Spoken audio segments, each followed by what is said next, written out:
આપ જોઈ રહ્યા છો વિચાર ક્રાંતિ ન્યૂઝ। હું વિનોદ ભટ્ટ।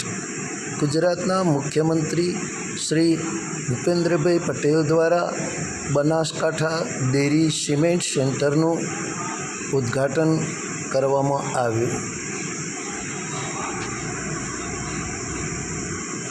મંત્રી શ્રી અમિતભાઈ શાહે 9 માર્ચ 2025 ગાંધીનગરમાં રૂપિયા 316.82 કરોડની કિંમતથી બનાવેલા ગુજરાતના પહેલા હાઈ પરફોર્મન્સ સ્પોર્ટ્સ સેન્ટરનું વર્ચ્યુઅલ ભૂમિપૂજન કર્યું હતું। તેમણે ઘોષણા કરી હતી કે ગુજરાતમાં જલ્દી विश्व स्तरीय सुविधाओं में सुसज्जित अंतरराष्ट्रीय स्तर का हाई परफॉर्मेंस स्पोर्ट्स सेंटर तैयार थशे।